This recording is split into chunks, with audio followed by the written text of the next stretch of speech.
Bonsoir, et dans les titres du JT de ce 9 février, encore et toujours le froid qui s'installe. Nous verrons avec Météo France ce qui nous attend pour les prochains jours. Christine Boutin a pris son bâton de pèlerin. La candidate du PCD est venue chercher dans la région des parrainages pour la présidentielle. Et puis l'OL sur un petit nuage, qualifié en quart de finale de la Coupe de France. Les Lyonnais se préparent à retrouver la Ligue 1.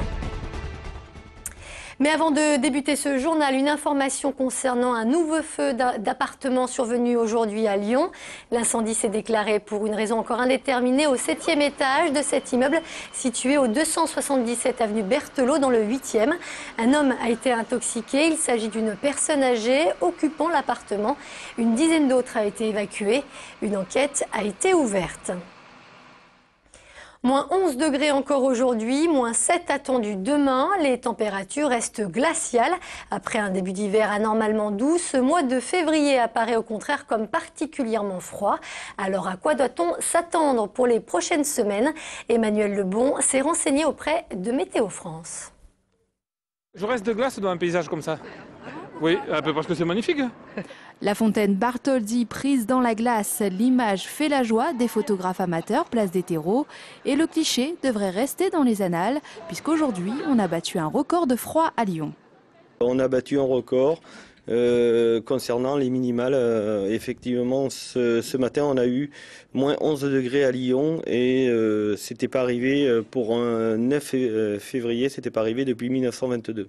Phénomène nouveau, la Saône a même commencé à geler par endroits, du jamais vu depuis plusieurs années. La navigation n'est pour le moment pas perturbée, mais cela pourrait bien arriver puisque l'épisode de froid n'est pas prêt de s'arrêter. Cette masse d'air froid est stable et assez lourde et donc difficile à bouger. Il faudra attendre l'air chaud qui est sur l'Atlantique actuellement et les prochaines perturbations associées pour arriver à faire bouger cet air froid. Il fera donc encore très froid ce week-end. La vigilance orange grand froid sera maintenue sur le département. Le thermomètre devrait légèrement se réchauffer d'ici la semaine prochaine avec des températures avoisinant les 0 degrés. Mais cette fois, c'est la neige qui risque de faire son apparition. Et face à cette vague de froid, de nombreuses associations se mobilisent, d'autant que chaque soir dans le département, une centaine de personnes se retrouveraient à la rue, faute de place en hébergement d'urgence. Notre-Dame des Sans-Abris a donc décidé de lancer un appel aux dons. Les bénévoles ont particulièrement besoin de couverture. Chaque année, plusieurs milliers en sont distribués au SDF. Chaque année, on consomme à peu près 5000 couvertures sur un hiver normal. Mais comme on a un hiver particulièrement froid, avec une demande aussi beaucoup plus importante. Donc on est à la fin de notre stock et on a confiance. Comme je disais, on a confiance dans la générosité, l'esprit de solidarité, voire l'esprit de charité que les personnes peuvent avoir. Les Lejabis étaient dans la rue aujourd'hui. Ce matin, une partie des salariés s'était en effet rassemblée devant la préfecture pour demander qu'une solution soit trouvée, notamment pour les couturières travaillant à Rieux. 140 postes sont toujours menacés de suppression, et ce, alors même qu'un repreneur a été trouvé pour le site d'Yssingeaux. Et on est complètement oublié par les politiques et par tout le monde. Les politiques, ils ont sauvé Yssingeaux. Mais il y a eu beaucoup plus de caisses à Rieux. Moi, ça fait 20 ans que j'y suis. Je vais partir avec quoi? Avec 5 000 €, même pas 20 ans. Donc s'il faut se battre, moi je pense qu'il devrait demander un peu plus pour nous. Hein, parce que nous, on se trouve tous sur le carreau. Je suis désolée. Les salariés de Lejabis qui espèrent donc aujourd'hui une solution politique, d'autant que d'autres entreprises également menacées de fermeture sont en passe de trouver une solution. C'est le cas pour la société Photowatt. Nicolas Sarkozy a prévu de se rendre mardi prochain sur le site de Bourgoin-Jallieu pour présenter un plan de reprise industrielle, un plan mis en place par EDF, l'entreprise spécialisée dans la fabrication de panneaux solaires qui emploie plus de 440 personnes, est en redressement judiciaire depuis novembre dernier. Gros plan à présent sur ce qu'on appelle les petits candidats, crédités de 0 à 5% dans les sondages. Leur tout premier combat est d'abord d'obtenir les fameuses 500 signatures. Exemple avec Christine Boutin qui était de passage aujourd'hui dans la région. La présidente du Parti chrétien-démocrate s'est rendue dans les monts du Lyonnais. Quand la chasse au parrainage devient le chemin de croix des candidats, c'est le gros plan de la rédaction. Il est signé Félix Thomen. Alors Madame Boutin, vous l'avez eu cette signature ? pas de signature. Bonjour. C'est le sésame, la condition sine qua non pour tout candidat à l'élection présidentielle, l'obtention des 500 parrainages pour pouvoir se présenter au premier tour. Un passage obligé, souvent synonyme de galère pour les petits candidats comme Christine Boutin. Vous savez, si je devais baisser les bras, il y a longtemps que j'aurais baissé les bras. Donc non, mais monsieur le maire avait parrainé à la dernière élection un candidat et ça lui a été reproché lors de son élection.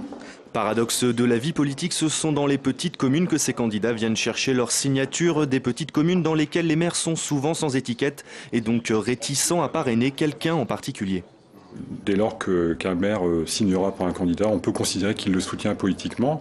Et aujourd'hui, je pense que si un maire veut garder effectivement une certaine unification de ses concitoyens, il doit être consensuel. Alors, vous savez où on va Vous savez, bon, ça va.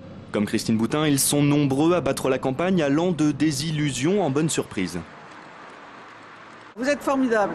Ah là là, ça me donne chaud au cœur. Hein. C'était un maire du Sud qui me téléphonait pour m'encourager en me disant « Je pense à vous, Christine Boutin, allez-y, continuez, on est avec vous. » Donc ça fait plaisir, qu'est-ce que vous voulez. Au mieux ça qu'un coup de téléphone d'engueulade. Hein.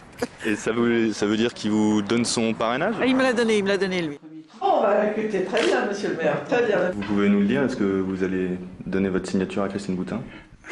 Pour le moment, j'ai dit que j'ai réservé ma réponse pour le début de la semaine prochaine. Aujourd'hui, Christine Boutin compte environ 250 promesses de parrainage. Comme tout le monde, elle a jusqu'au 16 mars pour réunir les 500. Alors en attendant, elle a repris son bâton de pèlerin et continue de sillonner les routes de France. En foot, jusqu'où vont-ils aller? Déjà qualifiés pour la finale de la Coupe de la Ligue, les Lyonnais se sont imposés hier face à Bordeaux. Ils décrochent donc leur billet pour les quarts de finale de la Coupe de France cette fois. Dans le même temps, les hommes de Rémi Garde veulent terminer le championnat sur le podium. Un succès face à Caen samedi serait donc bienvenu. Émilie Deschamps. C'était pas un bon souvenir, non, ça c'est sûr. C'est pas très agréable de repenser à ce match. Ouais. Le match aller face à Caen, la première défaite de la saison pour l'OL et le début d'une série de 4 revers à l'extérieur en championnat.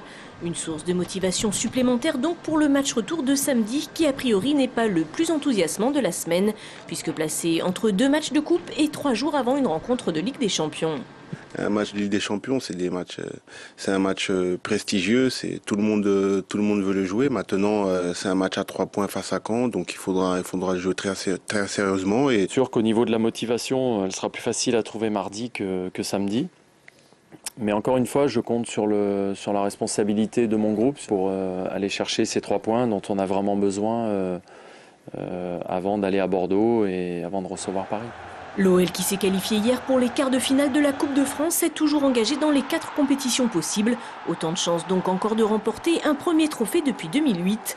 Mais Lyon, qui est désormais à 10 points du leader parisien au tableau de L1 et talonné par Marseille, ne doit pas perdre de vue son objectif principal, décrocher à la fin de la saison l'une des 3 premières places en championnat, synonyme de Ligue des Champions. On est dans le 4 compétitions, mais malheureusement on n'a rien gagné encore. Donc la vigilance est de mise. Et il faut faire attention. Et face à Caen, l'OL a justement la possibilité de passer devant Lille au classement et de remonter sur le podium de la Ligue 1. La rencontre, initialement prévue à 19 h, a été avancée à 15 h pour cause de grand froid. Et du côté du Loup, l'ambiance est elle beaucoup plus glaciale et c'est rien de le dire puisque le match face à Brive qui devait se jouer ce samedi au Matmut Stadium a été reporté en raison du froid. La pelouse est en effet gelée sur près de 10 cm de profondeur. Le club avait pourtant pris ses dispositions depuis une semaine. On ne connaît pas encore la date de report de ce match. Et c'est la fin de ce JT. Merci de nous avoir suivis. Passez une très bonne soirée sur TLM.